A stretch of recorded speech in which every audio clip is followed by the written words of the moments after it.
Olá, bom dia a todos. Eu sou a Daphne, da Telebrasil. Bom, me deram uma folhinha aqui com os avisos paroquiais, eu vou começar por eles, tá?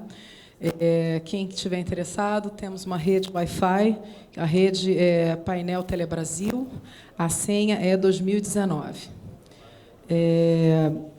Com relação ao almoço, os vouchers vão ser entregues na saída do painel principal às 11 horas da manhã. E nós gostaríamos de avisar também a vocês sobre as redes e a agência Telebrasil. A agência Telebrasil trará a cobertura completa do painel Telebrasil, está disponível gratuitamente na agência Telebrasil. As redes plenárias estão sendo transmitidas ao vivo no Facebook, no perfil Telecomunicações do Brasil. Nós queremos lembrar que estamos ao vivo no Facebook, no perfil Telecomunicações do Brasil. E também acompanhe o painel Telebrasil pelos canais Telecom do Brasil no Facebook, Twitter, YouTube e LinkedIn. Bom dia a todos. Vamos hoje falar sobre qualidade e atendimento no contexto digital. Um assunto bem animado, né? A gente, nos últimos anos, teve a oportunidade de falar sobre o Regulamento Geral de Consumidores, a gente teve a oportunidade de falar sobre o que o consumidor esperava para o futuro, né? E hoje nós estamos tendo uma oportunidade de falar sobre a questão da qualidade do atendimento. Uma das coisas que nós debatemos na ocasião em que nós falamos sobre o que o consumidor esperava do futuro era a questão do contexto digital, do atendimento digital. Então, acho que um dos melhores momentos para a gente falar é esse. A gente tem, ao longo dos anos, verificado pequenas melhorias na relação com os consumidores no setor de telecomunicações. Os resultados começam a aparecer, né? Nós temos aí uma redução de 28% na quantidade de reclamações apresentadas na Anatel nos últimos 4 anos. As reclamações junto aos PROCONs também diminuíram 16% do ano de 2016 para agora. As notas das empresas na pesquisa de satisfação e da qualidade percebida da Anatel também têm aumentado, principalmente nos serviços de telefonia móvel pré- e pós-paga. E agora a gente tem que começar a pensar em como encantar o cliente, né? E sabemos das demandas do consumidor com relação a esse atendimento digital. Então, sem mais demoras, porque o assunto tem muito o que conversar, eu gostaria de chamar aqui para integrar a mesa a doutora Elisa Leonel, superintendente de Relações de Consumidores da Anatel. Palmas, por favor.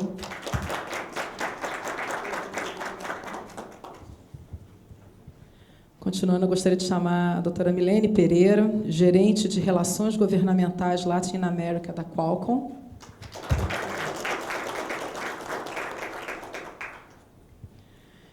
O doutor Carlos Eduardo Franco, diretor de Regulator Affairs da TIM Brasil. Chique, né?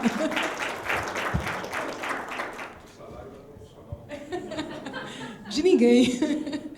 E o doutor Ricardo Drummond, diretor de operações da Oi. Bem-vindo. Bom, sem mais demoras, eu passo a palavra à doutora Elisa.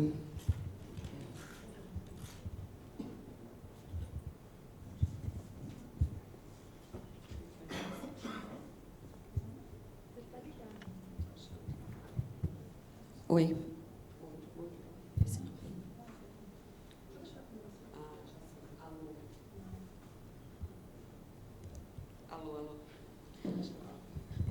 Bom dia, gente, a todos e todas. É uma satisfação estar aqui em mais um painel Telebrasil. Queria agradecer o convite feito pelo Telebrasil, saudar por mais um tema interessante, instigante. A gente, o ano passado, falou de qualidade no sentido mais amplo, né? E esse ano a gente está focado em canais digitais e como os novos canais podem ajudar a melhorar a experiência do cliente. Para a gente é um tema que está bastante atual, né? E cada vez mais o setor de telecomunicações ele ainda não entrega a expectativa do cliente em relação a possibilidades advindas da tecnologia e a fruição de canais digitais. Ainda é bastante tímida se a gente olhar para outros segmentos da economia, né? Então, eu trouxe alguns slides para introduzir o debate, depois a gente conversar um pouco mais sobre o tema. Eu estou sem um passador aqui, quem que pode me...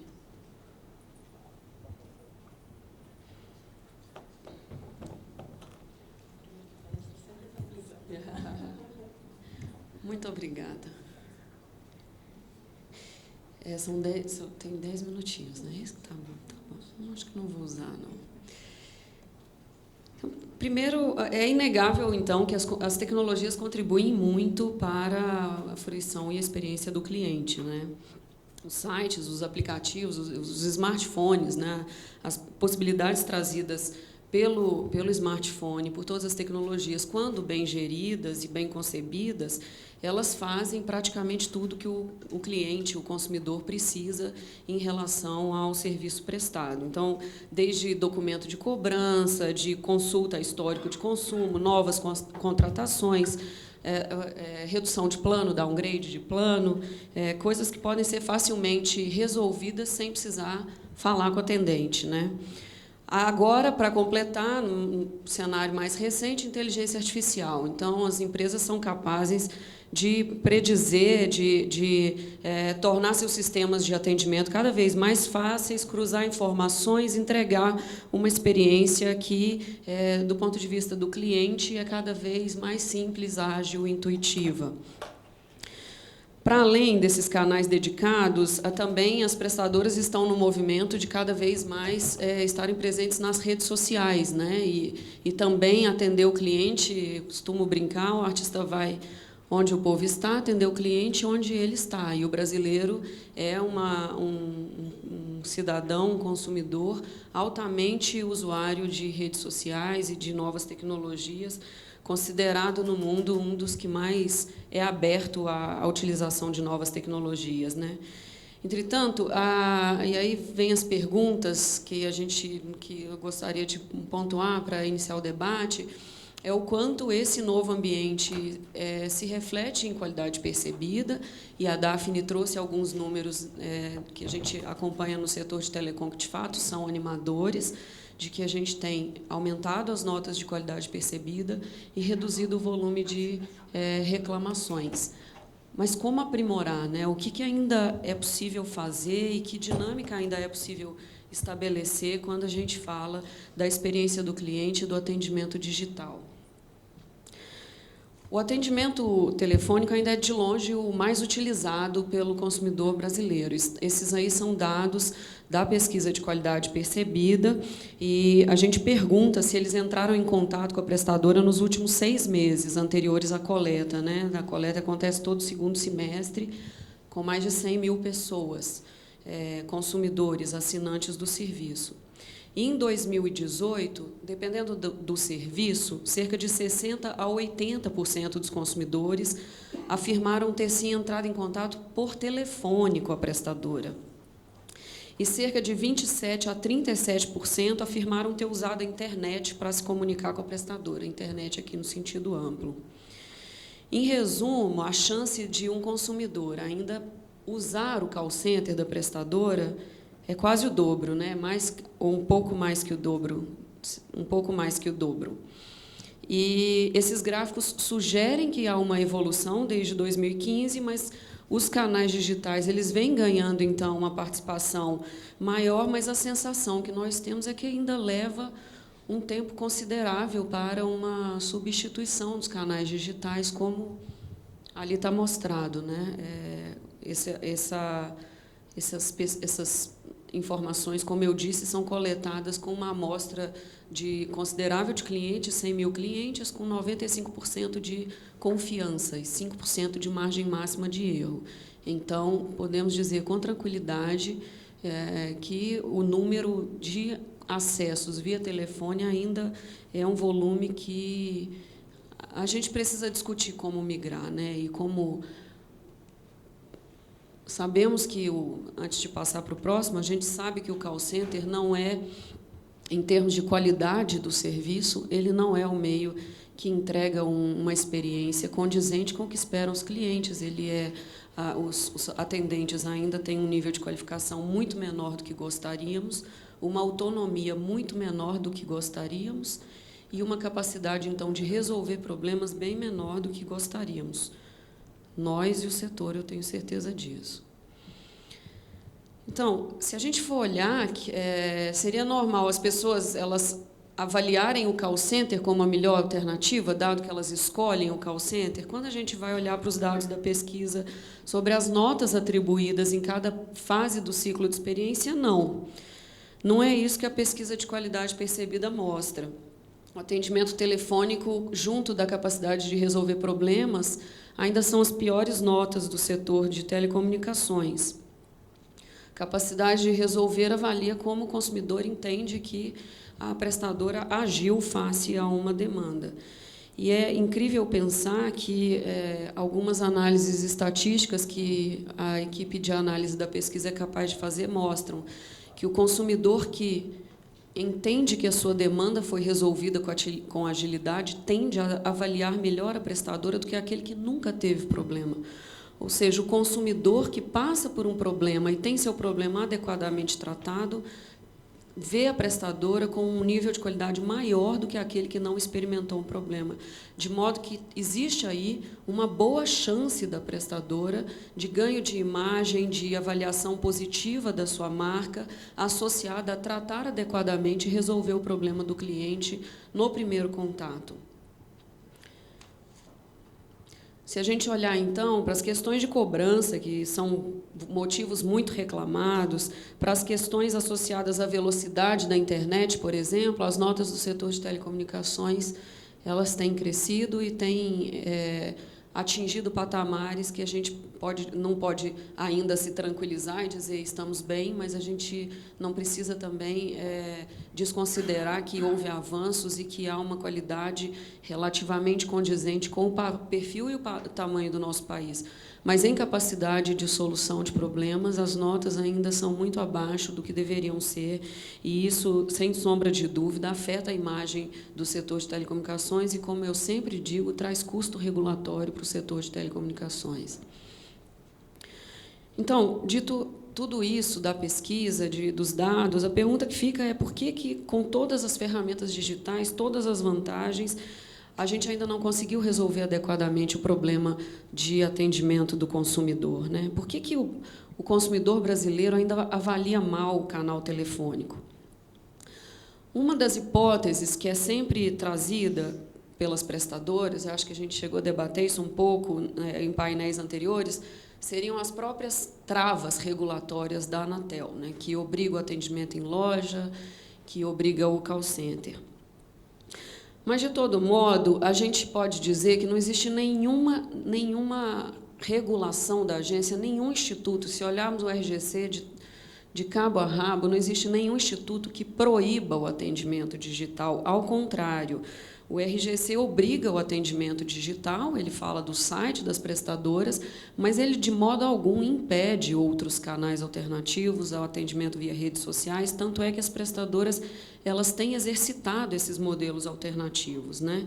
Eles podem ser usados e são estimulados, inclusive, pela própria Anatel. Então, essa hipótese de que a regulação brasileira estaria travando o atendimento digital não nos parece condizente com a realidade. Ah, mas vocês ainda obrigam a fatura em meio físico. Sim, mas o cliente tem direito de optar pela fatura digital.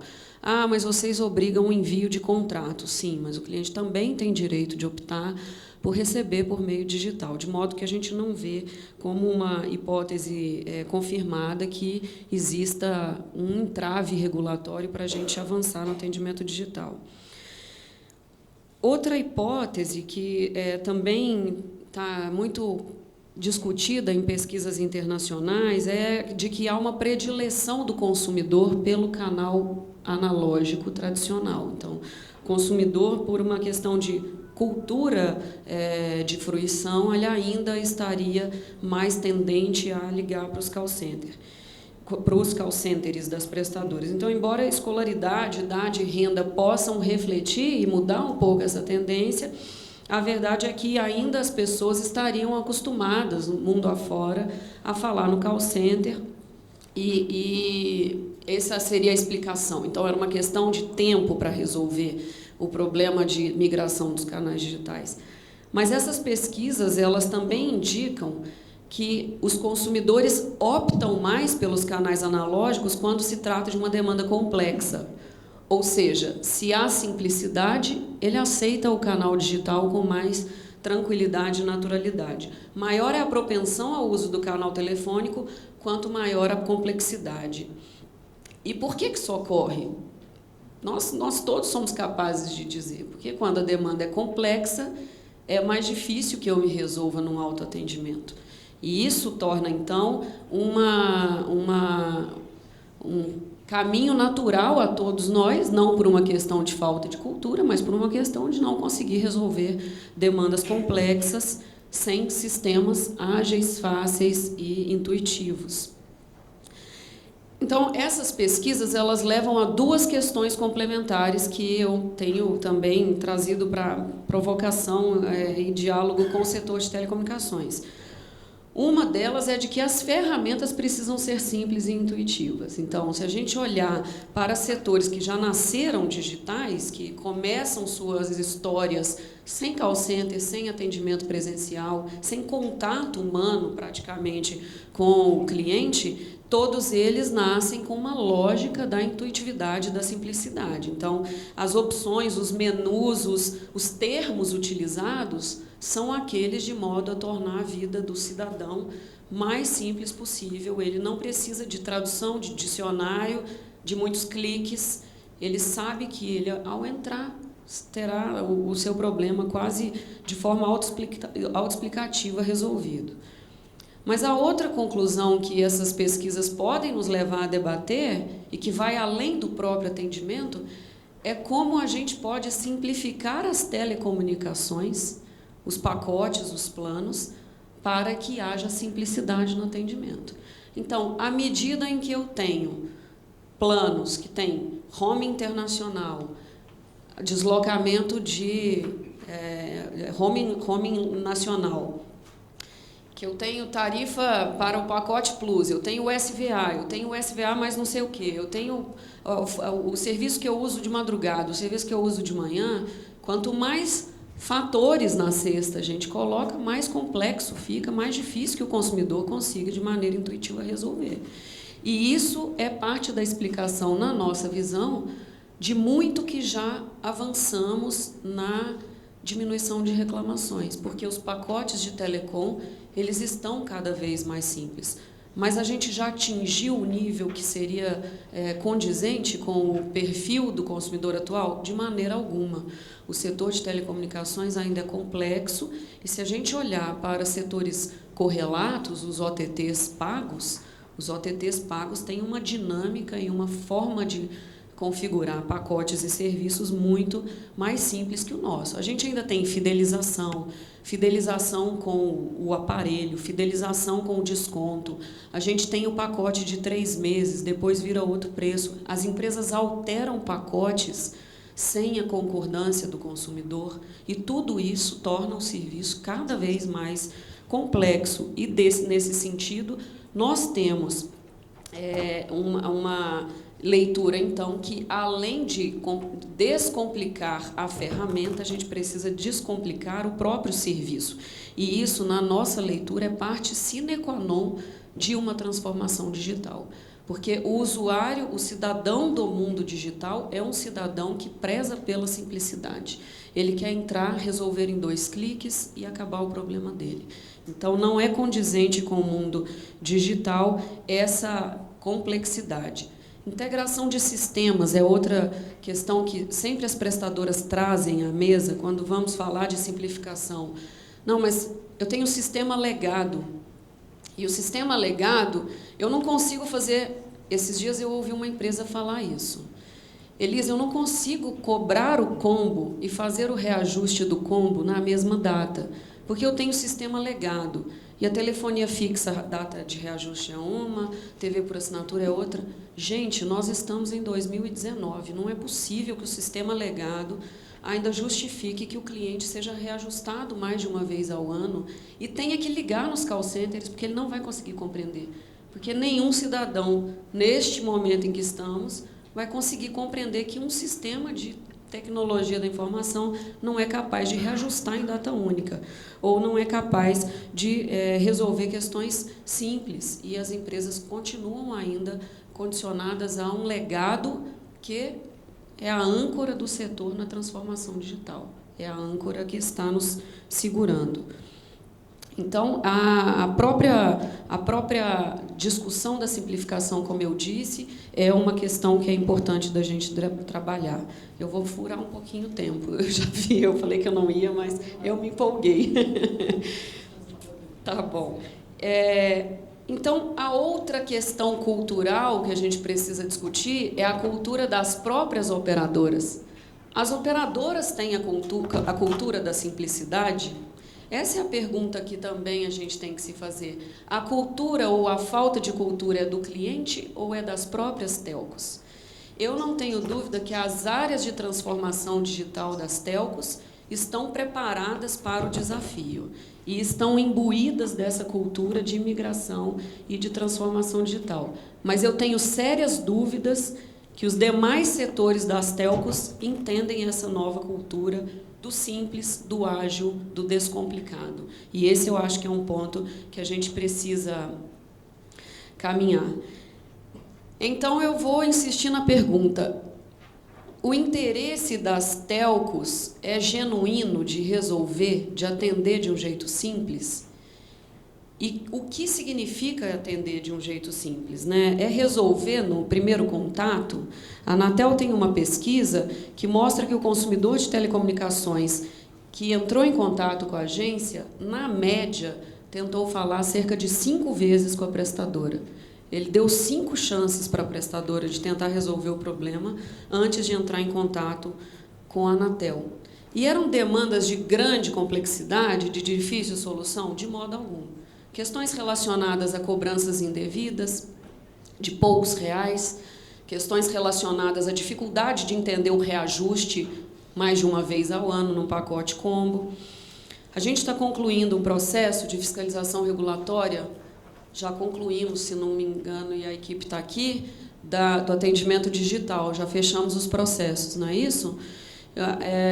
A gente tinha o atendimento das operadoras no obrigatório pelo RGC desde 2013. E vejam, a Anatel teve que escrever no regulamento que o consumidor tinha direito ao atendimento digital. E desde 2013 ele tem direito ao atendimento digital. A gente está concluindo agora um processo de fiscalização regulatória. Encontramos várias irregularidades, vários desafios, mas que as prestadoras abraçaram e entenderam que era preciso avançar. Então, hoje a gente já tem um atendimento digital um bocado mais adequado, coerente, condizente com esse comportamento do consumidor que é do mundo de hoje. Mas tem um outro tema, tocando em transformação digital e atendimento digital, que está na agenda da Anatel esse ano, que é o cancelamento de serviços. E a regra do RGC diz que o cancelamento automático, ou seja, sem precisar passar por um atendente, sem gerar custo para a prestadora, sem gerar horas de estresse para o cliente, é um direito do consumidor desde 2014. E a gente tem um volume de reclamações que é o único que não cai. Historicamente, cancelamento não cai. Quando todos os outros estão caindo, como a Daphne disse, na média 28%, o ano passado, o cancelamento não cai. E o consumidor quer o quê no cancelamento? Só cancelar, sem falar com ninguém. E ele não está conseguindo. A cultura da prestadora, volto no meu ponto anterior, a cultura de transformação digital é condizente com essa postura de reter a qualquer custo e de criar custo para ela própria. O consumidor que quer cancelar, ele vai cancelar. Ou ele vai conseguir na prestadora depois de 40 e tantos minutos num call center e gerando custo para a prestadora, ou ele vai reclamar na Anatel, ou ele vai no PROCON, ou ele vai no judiciário, mas ele vai cancelar. Então, não nos parece condizente com uma cultura de transformação digital que o cancelamento automático ainda não esteja plenamente cumprido e garantido pelas prestadoras. E a gente passou por todas as grandes prestadoras e o comportamento se repete. A tentativa não é de simplificar. São vários passos, vários comandos, várias informações, até que o cliente desiste e acha que o cancelamento sem falar com o atendente não existe de verdade. Então, esse é o... Para fechar a minha fala, esses são algumas das questões que a gente gostaria de trazer, porque o que nós achamos e o que a Anatel tem defendido desde o início da criação da superintendência é o que está aí posto nesse slide. A gente precisa simplificar, a gente precisa atender, e atender com qualidade, a gente precisa querer resolver e ganhar credibilidade, porque sem a credibilidade não há sustentabilidade no setor de telecom.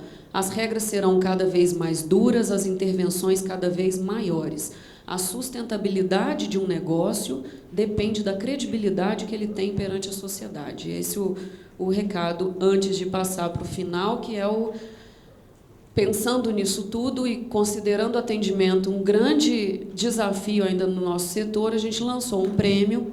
As inscrições estão abertas até o dia 10 de junho.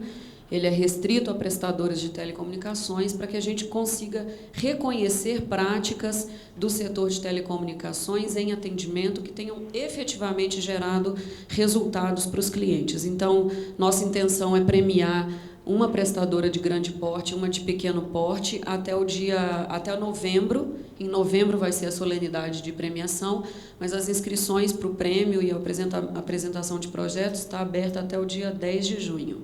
Era isso. Muito obrigada e desculpa por ter furado o tempo.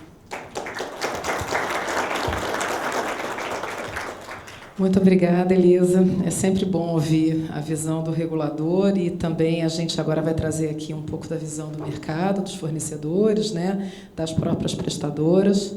E, sem mais demoras, eu passo, então, para a doutora Milene, da Qualcomm. Alô, está todo mundo me ouvindo bem? Bom, eu quero agradecer a oportunidade da gente participar desse painel. É um assunto realmente muito relevante.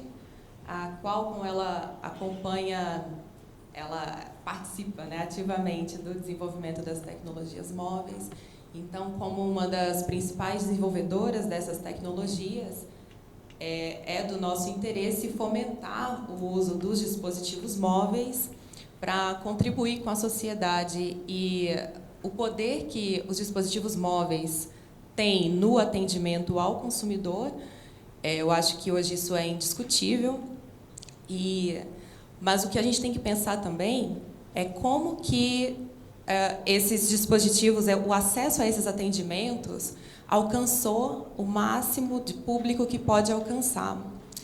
E o que eu estou trazendo hoje é uma solução que ela já tem no Brasil há mais de 5 anos. Quem trouxe pela primeira vez foi o Banco Bradesco. Eu vou falar um pouquinho dessa solução e vamos começar. Bom, esse é um pouco do cenário, né, dos acessos móveis no Brasil. Nós temos mais de 220 milhões de acessos móveis, sendo que 60% desses acessos são 4G e 55% desses acessos são pré-pagos. E nesses 55%, nós não temos os consumidores de plano controle. Então, mais da metade dos consumidores tem um perfil de se preocupar com a disponibilidade dos dados, o custo que isso traz para eles, né? Então, a gente sabe que essas opções de plano, elas atendem, têm como principal público-alvo as pessoas que querem ter um controle de quanto que elas gastam para ter os dados móveis à disposição. E essas pessoas, a partir do momento que elas têm os dados disponíveis, então como que elas decidem consumir esses dados? E como que os canais de atendimento que são acessados pelos smartphones, por dispositivos móveis, conseguem alcançar esses clientes? Tá? porque os dados móveis eles têm muito valor para os consumidores, né? Então, não basta ter o dispositivo, a pessoa quer estar conectada, e para estar conectada, ela precisa dos dados móveis.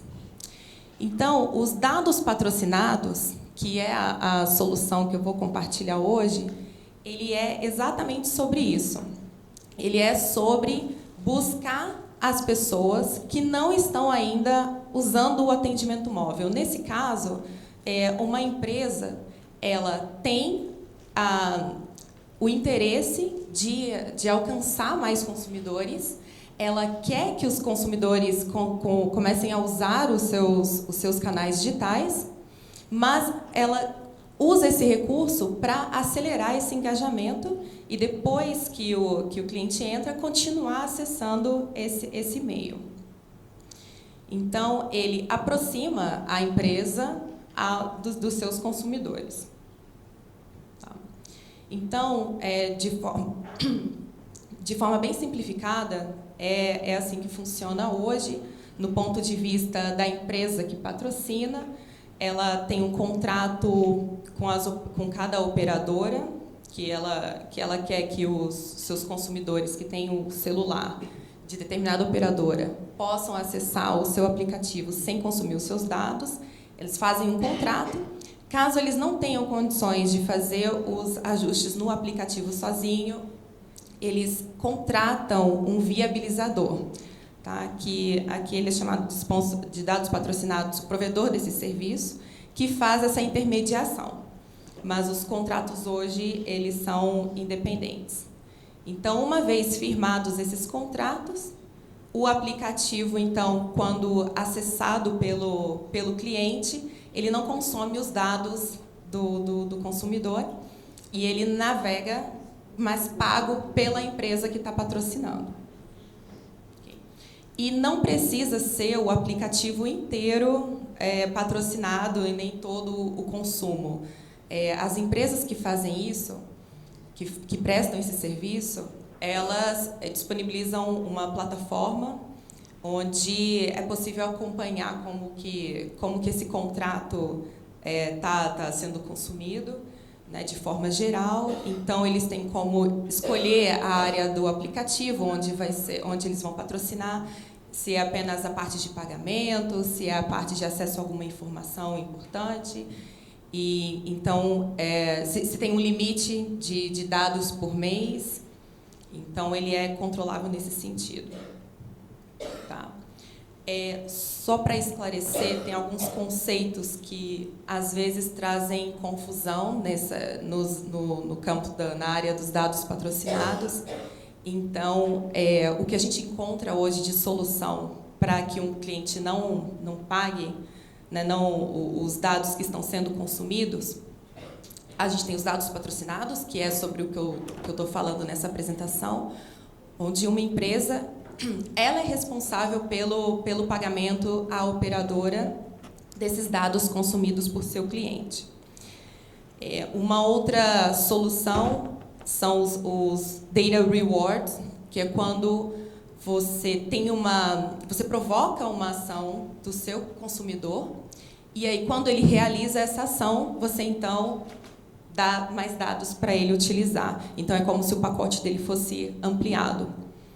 E uma terceira opção, que também é popular, é o zero rating pela operadora, que é uma decisão da empresa de fornecer.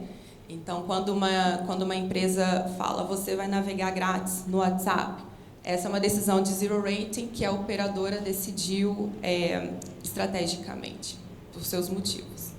Tá? Então, voltando para os dados patrocinados, muitas empresas no Brasil, essas são apenas algumas das empresas que utilizam ou já utilizaram essa solução, com a intenção principal de acelerar o engajamento aos seus meios digitais. O objetivo que elas buscam alcançar com esse engajamento pode ser diferente. Tá? Tem redução de custo, tem alcance de público, enfim, tem diferentes benefícios quando acelera a adoção dos meios digitais. E como são firmados contratos, eles podem decidir por um período de tempo, por 1 ano, por 6 meses, ou até alcançar determinado engajamento. E esses são apenas alguns dos exemplos. A gente tem aqui, eu queria destacar os bancos, né, o Bradesco Santander, no caso, a Mira Educação, que é um aplicativo de educação que é utilizado por professores no Mato Grosso. Então, o governo, no caso, tinha o interesse de adotar, que os professores adotassem o aplicativo que era disponibilizado. Então, os dados patrocinados ajudaram a acelerar essa adoção. E também o aplicativo da Natura, que, no caso, é um aplicativo para as revendedoras. Então, não é uma questão de substituição ou de migração de canais, mas era para facilitar das vendedoras da Natura, porque elas têm acesso a várias informações da sua conta, acesso a catálogos, e a empresa percebeu que as vendedoras não usavam o aplicativo que foi feito para ajudá-las. E ajudando as vendedoras, as vendas aumentam, enfim, a eficiência aumenta. E então, foi uma forma que a Natura encontrou para acelerar o engajamento, e tem funcionado bem. Esse é um dado, o dado de diferença de custos dos diferentes canais de atendimento, que justifica a adoção por muitas das empresas do slide anterior. Nessa informação, a gente tem o custo de uma transação de um banco feita numa agência, comparado com outros canais de atendimento, a mesma transação. E estão destacados os custos de 2 canais bem opostos: o atendimento lá na boca do caixa, dentro da agência, e o atendimento via um dispositivo móvel. Enquanto um é mais de $4, o outro não chega a 10 centavos. Então, dá para entender por que alguns bancos buscaram essa solução, a economia que eles teriam se esse aplicativo fosse amplamente adotado era clara. Então, e eles puderam verificar isso, como a gente pode ver nesse slide. Então, eles experimentaram a migração. No caso do Bradesco, ele experimentou a migração dos seus clientes para os canais digitais. Isso foi verificado, tá? De janeiro de 2014 a março de 2017. Então, mais que triplicou a quantidade de clientes digitais. E, ao mesmo tempo, a gente percebe que houve uma grande redução da utilização dos canais mais onerosos, enquanto houve uma grande ampliação da utilização do canal móvel, que é o canal mais barato para o banco nesse caso. Okay. E essa é uma informação relevante porque muita gente questiona como que eu vou arcar com os custos do cliente acessando o meu aplicativo, porque os dados, conforme ele vai usando, como que eu vou controlar esse custo. Além dos controles que eu já mencionei através do contrato que foi feito com o provedor do serviço de dados patrocinados, a gente tem que lembrar também qual que é a diferença no peso dessa informação, quantos dados são consumidos.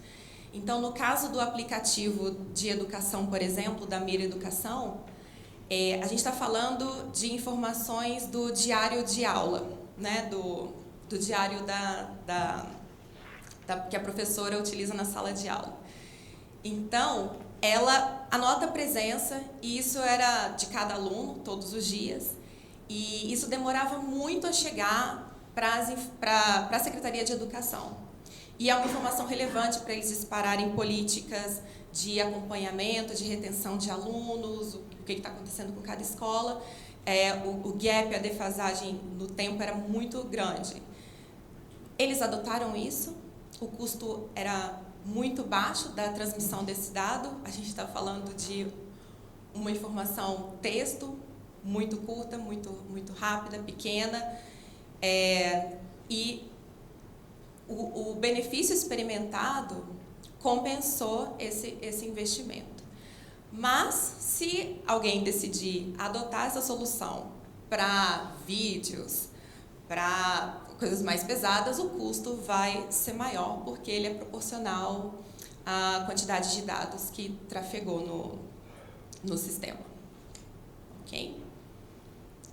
Então, só para chamar a atenção que essa solução ela é amplamente utilizada pelas empresas privadas e a Qualcomm entende que isso pode também beneficiar muito as áreas do governo.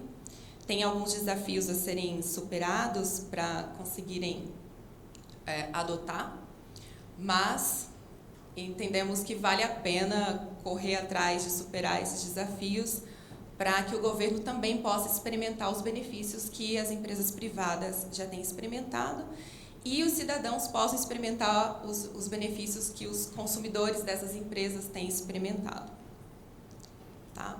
Então, aqui é apenas um exemplo na educação, como que isso poderia fazer diferença. Um smartphone, ele está não só acessível, ele está na mão dos estudantes, como também na mão dos professores, na mão da família dos estudantes e também na mão do governo. Então, essa solução, ampliar a conectividade de todos esses agentes, faria diferença em todo o ecossistema educacional. Enquanto uma solução Wi-Fi ela alcança o campus, a área da escola, uma solução como essa permite que o acesso a um aplicativo relacionado à educação do governo seja acessado utilizando as redes já existentes das operadoras a um custo que justifica os benefícios. Tá? Enfim, um aplicativo de educação pode ter diferentes utilidades para cada um dos quatro agentes e esses mesmos benefícios também podem ser experimentados de forma um pouco diferente na área da saúde, quando a gente pensa em doenças crônicas, como o bem-estar de um paciente que tem doença crônica pode ser bem diferente daquele que tem um acompanhamento, daquele que se cuida, daquele que está em constante contato com o agente de saúde. Um minutinho. Então, quando está em constante contato com o agente de saúde, comparado com aquele que não se cuida e quando vê, ele já está numa situação bem mais complicada, bem mais avançado, e então isso, além das consequências pessoais, também traz uma consequência para o governo, porque é mais um paciente, mais uma questão a ser cuidada nas clínicas, sendo 1, sendo 3, sendo 5. Isso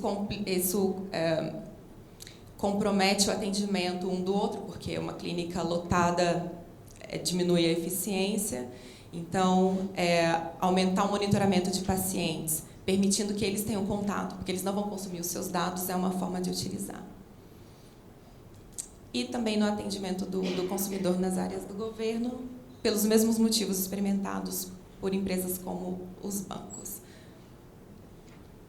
Então, o governo pode experimentar os mesmos benefícios que as empresas privadas experimentam, e a gente acredita também que clientes e consumidores podem se beneficiar mais dos avanços digitais com esse tipo de solução, com uma solução de dados patrocinados que hoje já está em andamento no mercado. E a partir do momento que esses clientes estão nos meios digitais, fica mais fácil de melhorar os canais de atendimento, porque temos mais consumidores dentro do sistema, mais consumidores contribuindo para que as empresas possam melhorar os seus canais de atendimento. Obrigada.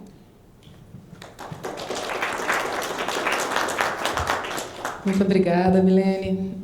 Bom, a gente está um pouquinho fora do nosso cronograma, então, sem mais demoras, eu passo a palavra ao Dr. Carlos Eduardo Franco, da TIM Brasil. Não vou tentar ler de novo o seu cargo, não, Cadu.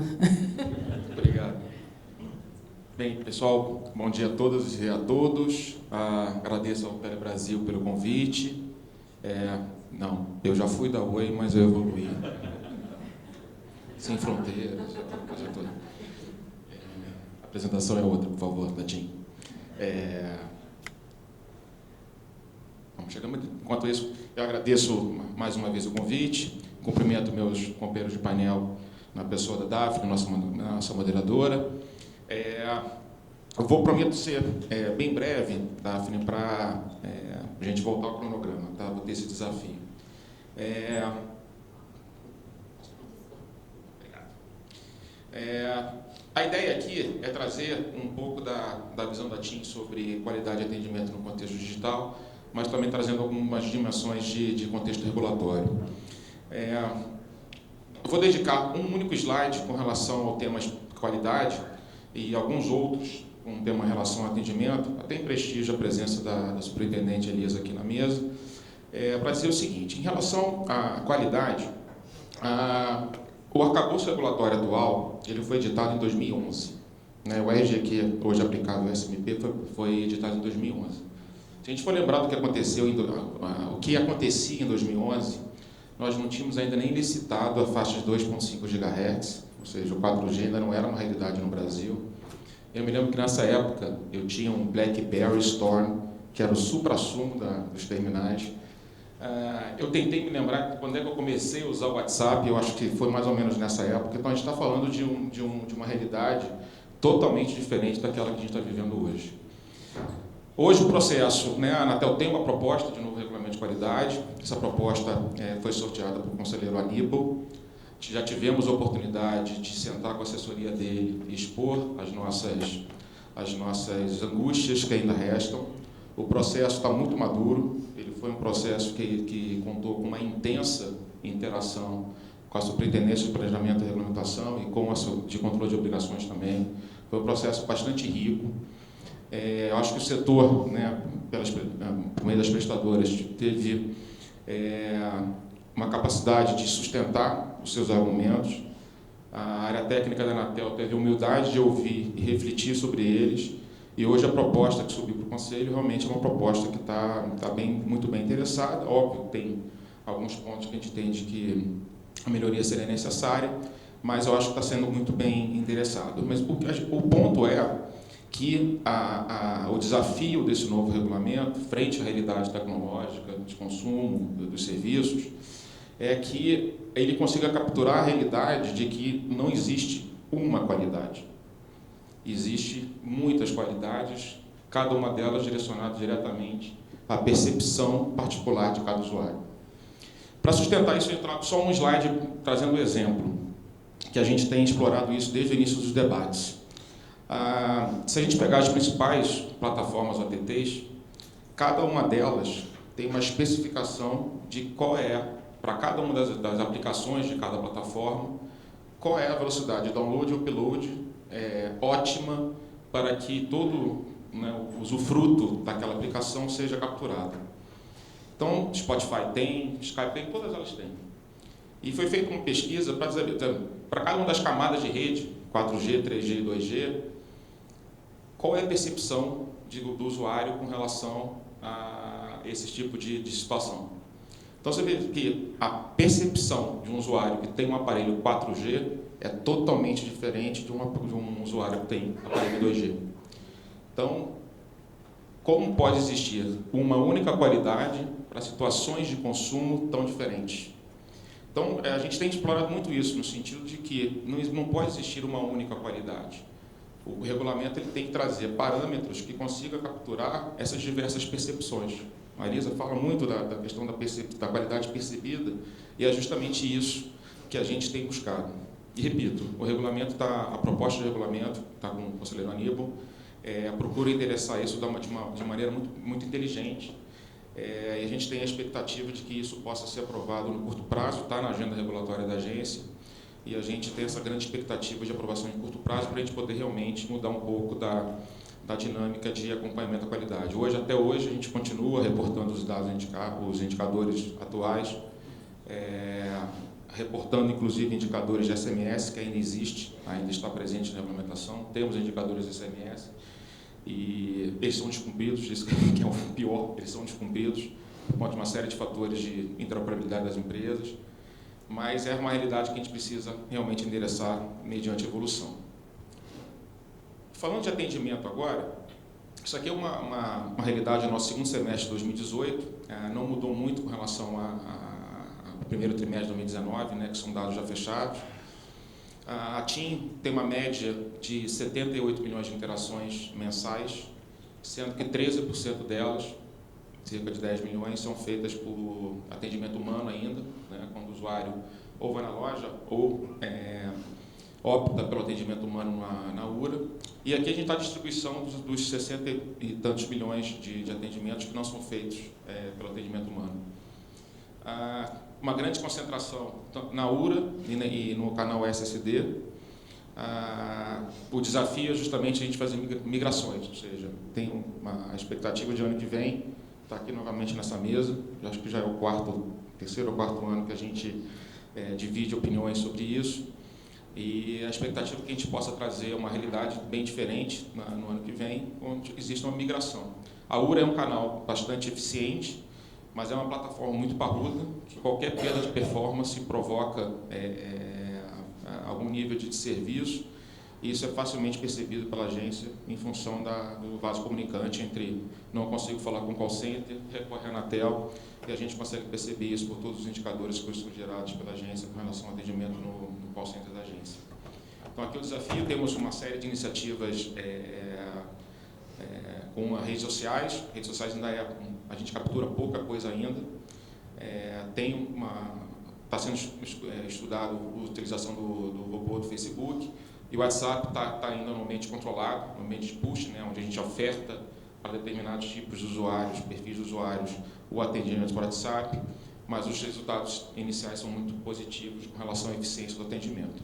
Então, aqui é muito para pontuar um pouco da situação da TIM, no sentido de como é que está distribuída a forma de atendimento nos canais não humanos na operação do atendimento da companhia. Aqui eu trago algo que aqui eu dou testemunho pessoal. Eu não recebo conta da TIM há muito tempo, né? Como funcionário, eu vou fazer quase 9 anos de casa, não recebo conta da TIM há muito tempo, acompanho, em casa eu tenho uma usuária pós-paga e uma usuária controle. Uma adolescente de 17 anos, você tem um pós-pago para ela, estoura a rede da TIM, né? Então ela está no controle. E eu tomei a decisão, a iniciativa, cerca de 2 anos, de ser um usuário pré-pago da TIM. Então, sou um usuário pré-pago da TIM, intenso, onde eu procurei tentar entender, sair do escritório e ir para campo, para tentar entender tudo aquilo que a gente via, né, nos indicadores, nos dados de atendimento que a gente recebia, para tentar me encaixar dentro daquilo que esses números de reclamações estavam dizendo. E realmente foi uma experiência incrível, né? E principalmente por conta houve um certo alinhamento também com o próprio investimento que a empresa fez. E aqui tem que reconhecer que a iniciativa da Anatel de fazer um processo de fiscalização regulatória sobre o aplicativo, de alguma forma, né, deu combustível para a companhia, junto com o desenvolvimento do meu time.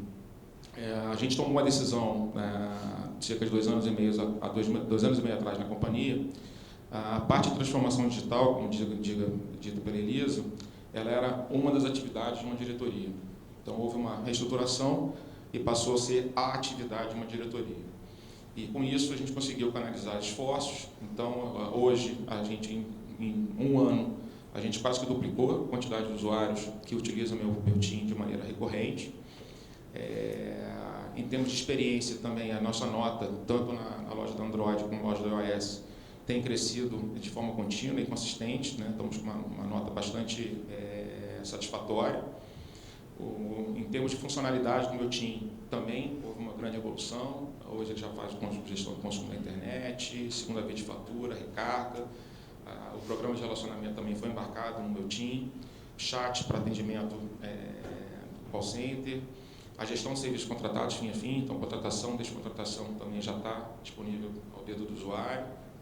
Fico por dentro, uma coisa bem interessante que no meu TIM, como se fosse os stories do Instagram agora, uma série de notícias e ofertas estão sendo poupadas no aplicativo, de forma a dar mais um canal de comunicação com o usuário, e o Pagar Agora também facilitando a parte de pagamento.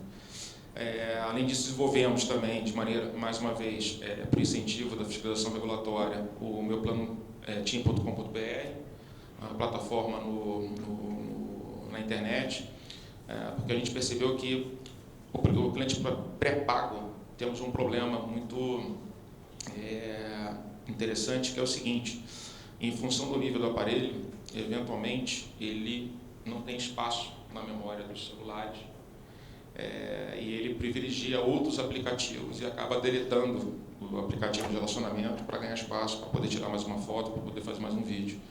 Então, para esse mundo pré-pago, a gente teve que direcionar também de maneira mais parruda para a internet. Tá? Então, o meu TIM hoje é uma ferramenta que a gente acredita muito no potencial e funcionalidade dele, e vamos continuar investindo. Estamos no closing, fazendo na parte do closing já da processo de fiscalização regulatória, com os prazos e entregas, e a gente acredita que a gente vai conseguir continuar evoluindo nesse canal de atendimento.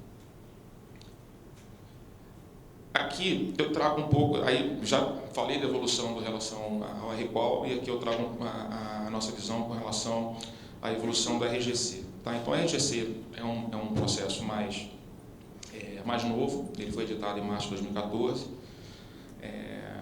na época da Copa, né? O primeiro entrega, inclusive, foi na época da Copa. No dia do 7-1, inclusive, bem lembrado. Você me ligou, eu estava entrando no Mineirão. Triste a lembrança. E aqui, para avançar do tempo, para não consumir muito tempo, aqui sem querer polemizar, mas já polemizando, Elisa, eu acho que a gente tem uma visão de que entendo que a regulamentação pode não ser a principal barreira, tá? Mas, de fato, hoje a regulamentação acaba trazendo situações nas quais a gente tem uma série de projetos que a gente não consegue avançar em função da pouca escala que ele acaba assumindo. No seguinte sentido, hoje eu não posso colocar como opção default das ofertas, seja o atendimento digital, seja o faturamento digital, não posso. A regulamentação exige que a anuência seja expressa e prévia do usuário. Isso muda toda a lógica do jogo, porque a partir do momento que eu tenho que buscar essa anuência prévia expressa, o nível de adesão a qualquer oferta, qualquer iniciativa digital, ela é baixa. Então, se a gente pudesse inverter a lógica, né, no sentido de que o atendimento é digital, podendo ser analógico a pedido do usuário, isso traria um potencial, né, de inclusão das ferramentas digitais muito grande. E a gente fica... porque, de fato, o usuário, se ele tendo a opção daquilo que ele já tem, ele não vai optar por alguma coisa que ele eventualmente não sabe se funciona, é diferente para ele. Então, se a gente não impor alguma coisa, né, um peteleco para que essa realidade seja alterada, é difícil. E aqui eu lembro uma provocação que, na época, era o nosso CEO, Pietro Labriola, e agora é o nosso presidente. Ele, como italiano, né, teve essa visão. Olha, e, de fato, lembrando do meu primeiro emprego, eu estou falando lá dos idos de... melhor não falar. Eu fui estagiário da Caixa Econômica. Meu primeiro estágio remunerado foi na Caixa Econômica. E uma das grandes atividades que eu fazia durante 2 ou 3 meses era receber declaração de imposto de renda. E não era só papel, tinha disquete, e disquete aqueles que parecem uma caixa de CD, ainda. E hoje não existe mais entrega em papel. O poder público impôs ao contribuinte, inclusive aquele que se declara isento, a obrigação de utilizar os meios digitais. Então, hoje, todos os cidadãos brasileiros não utilizam mais o papel na sua obrigação tributária de declaração de imposto de renda. Então, aqui eu trago só alguns pontos que, mudando essa lógica, a gente poderia trazer um grande ganho para o setor, com redução de custos, transferência para o usuário, e com isso a gente tem aí uma grande avenida para explorar. Só dizer que o trabalho de interação com a agência está sendo bastante intenso, assim como na Recall, aí mais capitaneado pela SRC, e a gente tem expectativa também que a gente consiga avançar no curto prazo. O processo está no estágio anterior, né? Ainda não existe a consulta pública, mas a gente vai contribuir naquilo que for necessário para acelerar e enriquecer o conteúdo. Por fim, eu trago aqui algo que a gente tem explorado bastante. De fato, a regulamentação responsiva, né, não tem muito a ver com o contexto digital, mas com o contexto atual da forma de atuação da agência. A direita, a Elisa já trouxe na iniciativa, sem dúvida nenhuma, é uma forma da Anatel expor as melhores práticas de maneira muito direta, né, fazendo a publicidade em relação às melhores práticas, aos melhores projetos de atendimento. E eu digo o seguinte, a TIM hoje tem condições de dizer que realmente o negócio funciona. Nós ganhamos recentemente o ranking de acessibilidade em telecom da agência, um evento realizado com a presença de muitas autoridades. Aí na foto está a senadora Mara Gabrilli, a primeira-dama, o presidente Euler, o secretário Júlio Serenghini, e quem recebeu da nossa parte foi o Nicandro Durante, que é o nosso presidente do Conselho de Administração. De fato, na visão interna, né, da exposição que esse prêmio deu para a gente, indica realmente os benefícios da regulação responsiva. Eu tenho certeza que a competição para esse ano de 2019 em relação à acessibilidade vai ser muito forte, muito grande e com grandes entregas para a sociedade. Era isso, desculpa, pensei que não fosse explorar meu tempo, mas obrigado.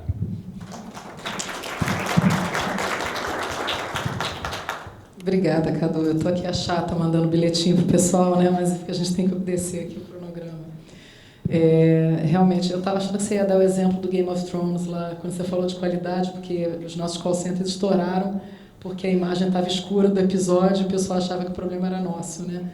Mas não foi. Dessa vez não. Bom, então, já indo para o nosso finalzinho do nosso painel, eu vou passar a palavra para o Dr. Ricardo Drummond, diretor de operações da Oi.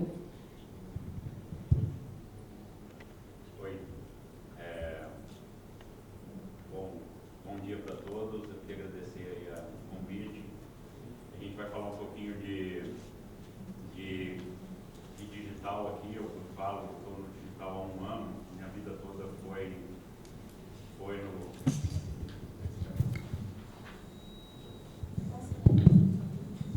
Oi, agora melhor. Minha vida toda foi em operações, então conheço bastante o lado do cliente, aí agora estou dentro do lado digital para a gente tentar levar um pouco dessa visão do cliente mais próximo da tecnologia, né? Então,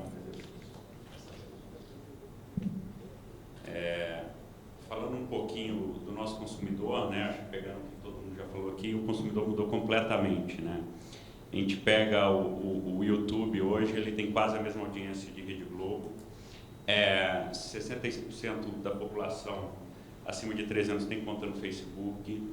Então a gente pega o Waze, a gente pega o WhatsApp, então assim, o Netflix. Então a experiência do cliente hoje ela é muito conectada, né? Então assim, tudo que a gente fala e tudo que a gente tem que dar de experiência para esse cliente também tem que acompanhar esse desenvolvimento, né? E pegando um pouco do que essas empresas fizeram, né, e trazendo para o nosso mundo, e já pegando a fala aqui até da Elisa, assim, elas simplificaram muito a forma do cliente se conectar e ter acesso à tecnologia, e por isso eles tiveram essa ascensão muito grande, né? E a gente, com certeza, ficou para trás nessa história, e é o que a gente tem que recuperar um pouco aqui agora. Então, hoje tudo é muito simples, o cliente está super... Ele sabe chamar um táxi, sabe fazer compra pela internet, sabe ir ao banco pelo aplicativo. Então, isso tem mudado muito a forma do cliente se relacionar com a gente.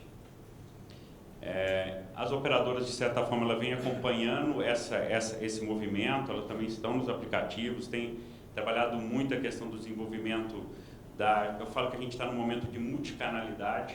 A gente ainda agora está num momento onde a gente põe para cada etapa todos os canais possíveis. Então, se ele quer uma conta, ele tem um aplicativo, ele pode ligar no call center, ele pode ir numa loja, que ele vai ter uma segunda via de uma conta. Mas ainda agora a gente tem que fazer o segundo passo, que é transformar isso numa jornada que faça sentido para o cliente, né? E baseado nisso, e pegando um pouco até da fala da Elisa, né, assim, como é que é isso dentro das nossas empresas? Empresas que são muito grandes, que têm um DNA de operadora, não é uma empresa que surgiu como uma startup, né?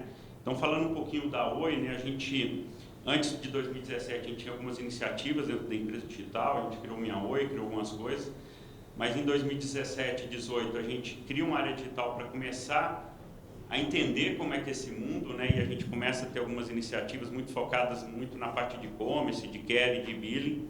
A gente desenvolve alguns aplicativos interessantes, tipo Minha Oi, o técnico virtual, a gente lança o técnico virtual. Para dentro de casa, a gente tem uma ferramenta de atendimento ao técnico de campo, que é o Céu Digital, toda a parte do relacionamento do técnico com os back-offices que ele precisa falar é todo digitalizado hoje. E a gente começa a trabalhar um pouco da parte do e-commerce numa jornada de customização de tudo para a questão do pós-pago. E a gente entra com a nossa assistente virtual no WhatsApp, porque esse, para mim, é a cereja do bolo. A gente está em todos os canais e assistente virtual, quando a gente liga isso com inteligência artificial e usa isso de uma forma inteligente, a gente consegue ter muito mais acesso aos clientes, e a gente vai ver um pouco aqui da questão do WhatsApp, como que isso pode funcionar. E para fazer essa aceleração, para transformar as empresas em digital, não é um trabalho fácil. A gente está nesse momento dentro da Oi, e aí a gente tem que falar realmente, essa transformação digital, ela passa realmente pela mudança completa da forma de trabalho. A gente começa a falar em modelos ágeis, em DevOps, em trabalhar em times multifuncionais, porque o cliente hoje, na hora que a gente olha para um Facebook, quando a gente olha para um Spotify, eles lançam centenas de milhares de atualizações toda semana, eles estão pensando como é que muda, tem gente pensando em cada jornada disso toda semana. Então, o centro disso é como que a gente faz a reorganização interna para que todas as pessoas estejam envolvidas nessa jornada. Então, quando a gente fala de um time que está pensando como é que eu entrego a conta para o cliente, o objetivo final não é digitalizar a conta do cliente. O objetivo final é assim, como é que eu faço que todos os clientes recebam a conta no dia correto? Eventualmente, isso vai passar por mandar a conta por um motoboy, ou eventualmente vai passar por eu mandar pelo WhatsApp a conta pelo cliente. Então, como é que a gente, dentro disso, a gente tente as jornadas e realmente traga a melhor experiência e use a tecnologia como essa liga que suporte todas as áreas da companhia para fazer a melhor experiência para o cliente. E a gente quer, aí, a partir de 2020, a gente começar a acelerar muito no sentido de ser uma empresa digital. A gente ainda, eu falo que na Oi a gente tem um espírito de nos desafiar muito, a gente sempre está se desafiando e tem um espírito inovador dentro de casa, mas ainda a gente tem que sair do departamento e realmente trabalhar o que a gente chama lá em squads, esquadrões, que olhem as jornadas e não olhem o departamento. Então, essa é a principal mudança para a gente realmente ter jornadas omnichannel, onde o cliente ele é entendido, independente do canal que ele esteja, como um cliente único e fluido, que a gente consiga fazer isso. Então, hoje, só alguns exemplos, a gente está trabalhando metodologia ágil na parte de implantação do nosso projeto de fibra ótica. Então, a gente roda em sprints na semana, então a gente está conseguindo ter muito. Então, isso tem que passar pela cultura da empresa inteira. Não é que eu envolvo um jurídico, eventualmente, para estar dentro de uma squad, para estar discutindo muito rápido alguma coisa que está doendo para o cliente naquela semana que a gente tem que subir em 15 dias na próxima release. A gente pegou aqui um exemplo rápido, passando muito rapidamente, o que a gente trabalha assim na questão do digital, né? Primeiro, a gente tem que entender o que a gente chama de design de serviço, né? Como design thinking, isso tudo. Então, o principal ponto da questão do digital é encontrar a jornada ideal para o cliente.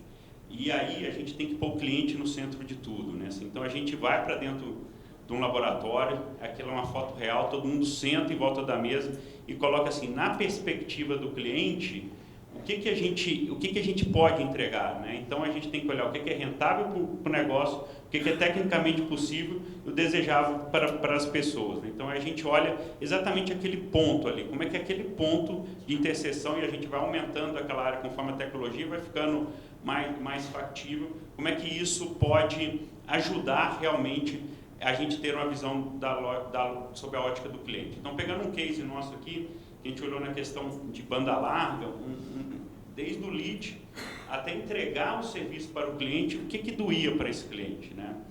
Então, a gente fez, sentamos todos dentro do laboratório, e aí, entendendo cada cliente, a gente agrupou em 4 personas. Então, tem desde aquele que não tem nenhum, ele só sabe usar o WhatsApp, né? Todo mundo usa o WhatsApp. Depois a gente pega aquele que é o cara que não pode ver uma tecnologia nova, que é o early adopter, porque ele já está pegando aquilo e já entra para dentro. Tem o outro que espera para ver se vai dar certo. Então a gente criou 4 personas. E como é que a gente cria uma jornada específica para cada cliente, né?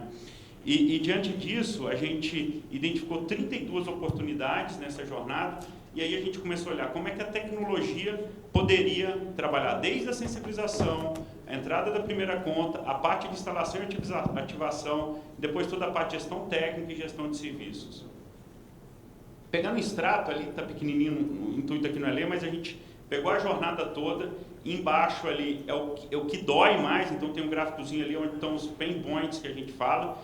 E aí dentro disso eu trouxe um destaque, o seguinte, um dos pontos que mais a gente combinava, agendava com o cliente, mas tanto do ponto de vista nosso, como empresa, que ia entregar o serviço, como do ponto de vista do cliente, às vezes o cliente estava no telefone, não lembrava a hora que tinha agendado, o técnico chegava, ele não sabia que o técnico já estava indo para a casa dele, então como é que a gente pode melhorar isso, né?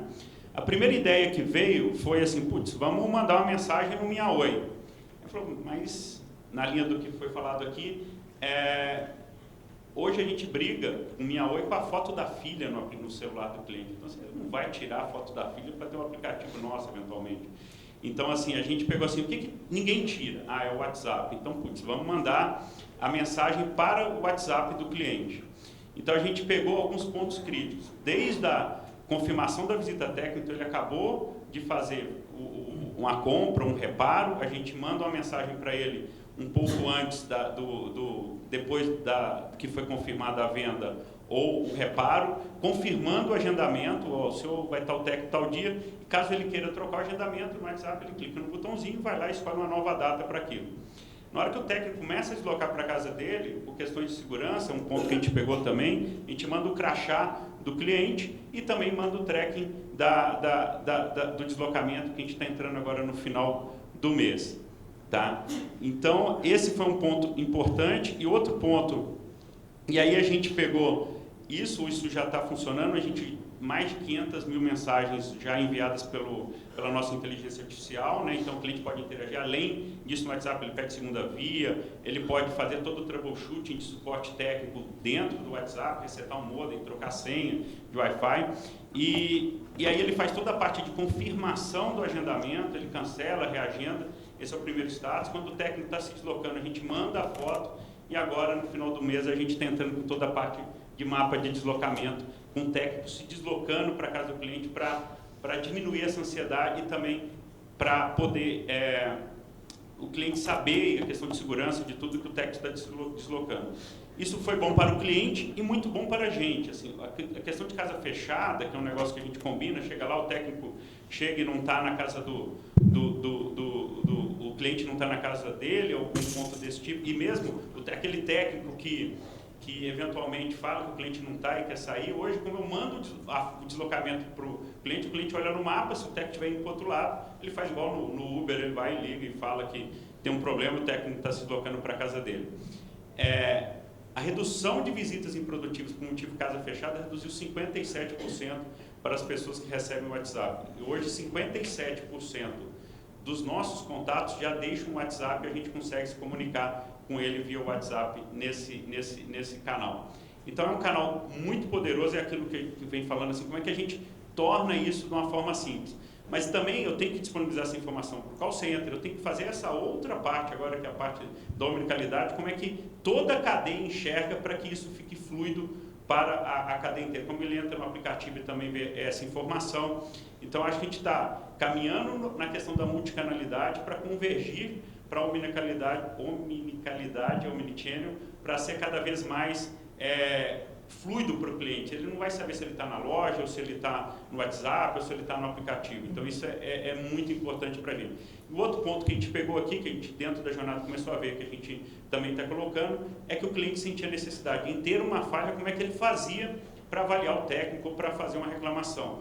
Então, no final do mês que vem, a gente sobe também a parte toda de avaliação do técnico no modelo Uber, que ele ganha 5 estrelas, isso totalmente relacionado à questão de remuneração variável do técnico. Então, esse eu acho que é o grande desafio do digital, assim, como é que a gente, de uma maneira ágil, e aí é importante ser ágil, não dá para estar desde a Copa do Mundo esperando alguma coisa, eu acho que a gente tem que colocar o cliente no centro de tudo, a tecnologia muda muito e a gente tem que realmente pensar e colocar isso na frente. E a questão das ofertas, só pegando, eu acho que realmente aí eu acho que é um trabalho nosso como operadora. O cliente não quer mais aqueles 300 planos, a gente olha a Netflix dá certo, são 3 planos. Então, assim, a gente também realmente tem esse trabalho do lado de dentro de casa. Quando a gente converge agora para... Cada vez mais os planos são flat fees, a gente tem menos reclamação, então a gente também está evoluindo nesse sentido de ter menos planos, e a questão da fibra, da tecnologia suportando isso, ajuda muito a gente nesse conceito de ter menos ofertas. Quando você vai para a fibra, eu não tenho muito a questão de velocidade, aquilo passa a ser uma questão muito menos importante para o cliente, e aí a gente realmente começa a trabalhar em outros quesitos para o cliente, que não são realmente a questão da conexão, do SMS, é a questão da qualidade do Netflix, é a questão da qualidade do Facebook.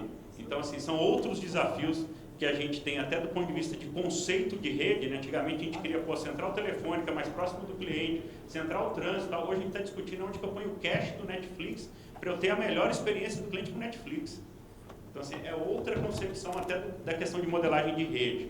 Ontem a gente estava discutindo com alguns provedores de jogos, eu nem sabia disso, assim, a gente vai aprendendo nesse negócio, do Land, de CBLOL lá, que tem até campeonato isso. Então eles já têm hoje medidas de qualidade do lag no site deles, onde você compara, você sabe quem que é melhor, quem que é pior.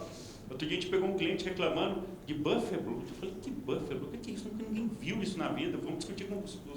Aí é outra questão de latência dentro do roteador do cliente. Então é um negócio que na hora de dar um tiro faz toda a diferença, né? Então isso, matar no videogame hoje passa a ter mais valor para o cliente do que eventualmente a gente ter outras funcionalidades do ponto de vista de entregar um SMS, né? Dar um tiro rápido num joguinho, eu acho que hoje tem mais valor do que entregar um SMS. Mas assim, eu acho que o ponto de tudo é entregar a experiência correta para o cliente.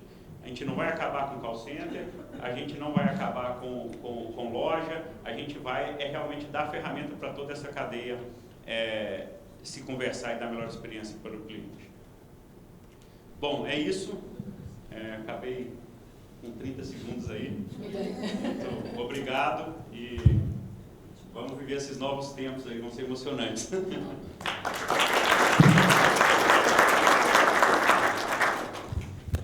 Ricardo, aproveita e avisa para o seu cliente, que já que eu tenho uma filha nerd que gosta de jogar LOL, que um bom mouse também ajuda, viu, no tiro. Tempo de resposta no mouse faz diferença. Eu descobri isso outro dia quando eu tive que morrer num mouse caríssimo para minha filha, por causa disso. Bom, nós estamos aí com um tempinho um pouquinho reduzido, nós temos alguns minutinhos para abrir para perguntas. Queria saber se alguém tem alguma pergunta, senão eu já tenho uma. Então, eu vou fazer a minha. Eu acho que é mais voltada até para o Ricardo mesmo. É uma questão que eu, estudando um pouquinho aqui para o nosso painel, eu estava lendo um case do setor financeiro, né, que tem investido pesadamente na tecnologia. No ano de 2017, o investimento foi cerca de 19 bilhões e meio. Isso em dólares representa 15% de aumento em relação ao ano anterior e é acima da média mundial, que é de 3,6%, de acordo com a consultoria internacional Gartner. No entanto, uma pesquisa realizada em 2017 pela Febraban sobre tecnologia bancária aponta que só 16% dos entrevistados afirmaram estar satisfeitos com suas respectivas experiências digitais com os bancos. Ou seja, apesar desses investimentos, que são bem expressivos, as instituições financeiras ainda não encontraram a melhor estratégia para atender aos seus consumidores, que, em geral, buscam aplicações mais fáceis de entender, que demandem o menor esforço possível para serem utilizadas e com soluções que possam ser concluídas rapidamente. Acho que são os 3 pilares principais que os consumidores apontam, né? Bom, com essas premissas sendo consideradas, a minha pergunta é: como evitar o mesmo tipo de armadilha no setor de telecomunicações? E aí, uma dúvida, uma provocação. O conhecimento do cliente pode ser uma chave para esse processo, para ser bem-sucedido? Bom, eu acho que, de novo, né, acho que tudo passa, a gente tem que nascer com... A empresa inteira tem que estar envolvida nesse processo, né? Desde a concepção do produto até a questão do Customer Experience, né, que hoje é tão falado. Então, se a gente não conecta essa coisa toda, né, assim, isso fica muito complexo. Por que os bancos... Banco não é um negócio fácil, né? Ainda mais em momentos de crise. Tem os juros, tem a conta que fica bloqueada, o cartão que não paga. Então, assim, não dá para separar, o cliente não consegue separar a experiência dele do canal digital da experiência do produto. Se ele tem um produto complexo e ele tem um aplicativo que se propõe a resolver aquele produto complexo, o aplicativo tem que resolver aquele problema complexo, aquele produto complexo. Se não resolver, a experiência vai ser ruim. Eu acho que o grande segredo, eu acho que a gente vai muito nesse sentido, se olhar todos os operadores que estão caminhando nesse sentido, é da simplificação, assim, como é que cada vez mais eu tenho produtos flat fee, como é que cada vez eu tenho menos ofertas, elas são mais um conceito de Lego, onde o cliente escolhe o que pode montar. Então, assim, quando a gente começa a simplificar a cadeia, fica mais fácil para a gente fazer essa questão do lado de cá da experiência. Então, o segredo é a gente sempre estar olhando para o cliente desde a concepção do produto e tudo que aquilo vai pegar o entorno dele todo, né? Eu acho que é isso. Essa questão do cliente, né, assim, a questão do entendimento do cliente, de tudo. Outro dia eu vi estava vendo um painel com o Google e eles colocaram um ponto muito interessante, né? O Google ele parte do pressuposto seguinte, e são 4 frases que eu falo assim: se o cliente não sabe escrever, o problema é meu. Se o cliente não sabe escrever em inglês, o problema é traduzir, o problema é meu. Se não tem conteúdo na internet, o problema é meu. E aí, se a internet é lenta, o problema é meu. Então, você tem uma página extremamente simples, ele incentiva a questão do conteúdo. Então, acho assim, é lógico que não é tão simples para a gente que tem que conectar o carro, tem que entrar na casa do cliente e tal, mas eu acho que a gente tem que sempre se colocar sob a ótica do cliente na hora da gente desenvolver as nossas soluções, né? Não é simples, assim, a questão do legado é um trauma mesmo, assim, a gente conectar esse negócio todo, mas eu acho que a gente está andando muito rapidamente para esse sentido, né? Eu acho que a gente, é só pegar as notas, a evolução da questão da pesquisa, de tudo, eu acho que a gente está no caminho certo. Eu acho que agora como é que a gente contamina todo o setor, todas as pessoas, os fornecedores que estão com a gente também, em trabalhar nesse modelo bastante ágil, que a gente, de desenvolver, testar e colocar em produção muito rápido. Eu acho que esse é o ponto. Obrigada, Ricardo. Só um comentário em relação a essa pergunta, destacar a boa notícia que se tem consumidor reclamando, eles estão conectados, estão usando a aplicação e estão dando retorno.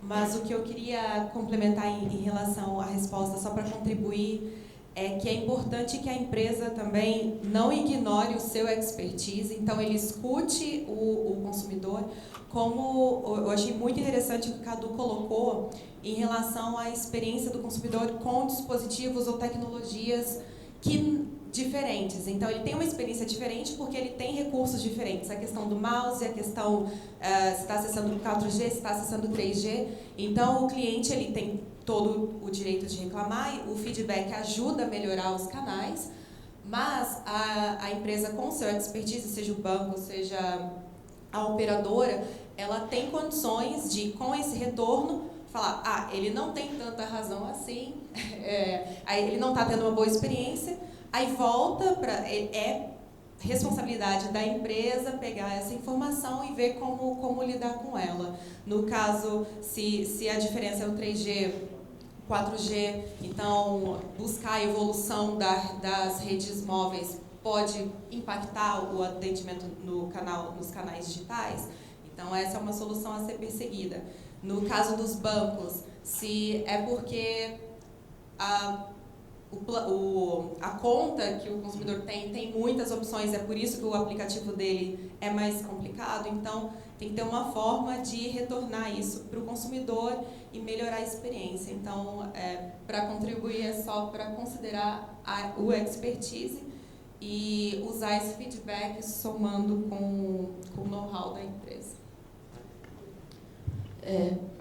Eu queria só aproveitar, não posso deixar de insistir no meu samba de uma nota só, de todos os debates, de todos os anos e eventos que eu participo. O Cadu trouxe algumas pontuações de desafios regulatórios e nós estamos totalmente alinhados de que a regulação da agência precisa avançar. Mas eu quero insistir no ponto de que a regulação da agência é uma resposta a problemas.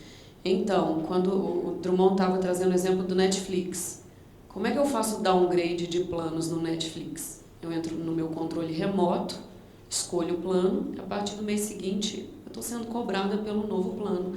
Seja ele metade do preço que eu estava pagando, seja ele 1/3 do preço, são 3 opções, e eu, com o controle remoto, sem ninguém me ligar, tentar me reter, sem meia hora de call center, sem nada, eu fiz o downgrade do plano. Setor de telecomunicações. Ministério Público do Distrito Federal teve que entrar na Justiça para obrigar uma prestadora a incluir no seu aplicativo o downgrade de plano. É por questões tecnológicas? Não, é porque é muito difícil, meu sistema legado. Não, porque o upgrade de plano já estava disponível no aplicativo. O downgrade não. Por quê? Porque ele é fuga de receita da prestadora. E a prestadora faz um cálculo imediatista, que eu costumo brincar que é a ditadura do trimestre. Eu entrego o meu resultado do trimestre às custas de não entregar meu resultado de longo prazo, que é uma relação sustentável com os clientes. E aí, essa dinâmica, a gente entra nesse ciclo péssimo para a sociedade, péssimo para o setor, de superregulação, de superintervenção, fruto de uma não simplicidade. E não é uma não simplicidade por ausência de mecanismos, uma não simplicidade por ausência de política corporativa. Então, eu queria insistir, Cadu, o exemplo do imposto de renda, eu acho um ótimo exemplo. Quem aqui, todos nós fazemos imposto de renda, felizmente, acho que posso dizer que vasta maioria dessa sala declara imposto de renda, tem renda suficiente para declarar imposto. Quem teve um problema de bug que precisou ir no posto do da Receita Federal para resolver? Não, esse campo aqui, nós tivemos um bug, mas desculpa, é o sistema legado da Receita, dirija-se a uma agência da Receita Federal para resolver o seu problema. Não existe isso. Então, ou a gente dá sustentabilidade e confiança para o canal, ou, de fato, o cliente vai continuar ligando, porque ele não acredita que vai resolver. E, enquanto ele não acredita, a Anatel não acredita também, porque a Anatel está lendo a percepção do cliente. E quando a gente fala assim, por que a gente não vai deixar de obrigar o canal analógico, a fatura em meio físico? Porque a gente tem uma desconfiança baseada em evidências fortíssimas de que a ditadura do trimestre vai imperar e que as pessoas serão migradas para um atendimento digital, mesmo que ele não esteja funcionando e que ela não saiba usar. Então, ela vai assinar lá uma cláusula no contrato, falando, você está contratando um plano digital, sem nem estar muito claro para ela que ela está contratando, e depois ela que se vire para resolver o problema. E ela não vai conseguir, e eu já provoquei as operadoras disso, me apresentem um plano 100% digital na Anatel, que toda a experiência seja digital, desde a contratação. Não vai o telemarketing te ligar, vai o aplicativo te acionar para te mostrar que tem uma oferta nova. E a partir daí, todo o ciclo de experiência do cliente será 100% digital. Eu sou a primeira a defender lá na Anatel uma exceção à regra e um projeto piloto. em modelo de startup. E a gente construir juridicamente essa saída. Nenhuma volta, porque nenhuma empresa de telecom, convenhamos e com todo respeito, nenhuma empresa de telecom tem um plano 100% digital hoje capaz de ser oferecido no mercado. Algum problema, em algum momento da jornada, vai acontecer e o cliente vai ter, sim, que passar pelo call center ou pelo atendimento da loja. Com o risco ainda de chegar na loja e ter um banner lá na porta. Aqui a gente não faz downgrade de planos, aqui a gente não cancela serviço, descumprindo a regra. Então, é esse o cenário que eu acho que a gente, de um jeito maduro, fiquei super feliz com a fala do Drummond, que é a gente, de um jeito maduro, olhar para o cliente em todos os departamentos da empresa. Sou contra a rentabilidade da empresa de forma nenhuma, e achei excelente o gráfico aqui. É aquilo que é rentável, mas que entrega a experiência do cliente, porque senão, no médio prazo, o setor de telecom vai ser engolido pelos concorrentes do andar de cima, dos OTTs. Mais alguém quer perguntar alguma coisa? Cadu, quer comentar alguma coisa? Bom, eu acho que o mais positivo da nossa conversa é trazer justamente esse cenário de mudança de mindset. Há, é claro, desafios a serem enfrentados. Acho que uma premissa que é aceita tanto que é decidida pela agência, mas é aceita também pelas empresas, é que a gente não pretende que nenhum direito seja perdido do consumidor, mas sim que haja uma evolução. Para que essa evolução aconteça, a gente sabe que aquilo que está funcionando bem, o nosso pedido é que deixem a gente trabalhar naquilo que está funcionando bem. E isso, é claro, a agência tem os mecanismos devidos para fazer o monitoramento, né, se o funcionamento está adequado. E aí que, na sequência, a gente possa ter mais painéis em que a gente fale da melhoria contínua da relação com o consumidor. Eu agradeço a presença de todos. Acho que eu atrasei 6 minutos, mas eu peço aí desculpas pelo atraso. Um abraço, tchau, tchau.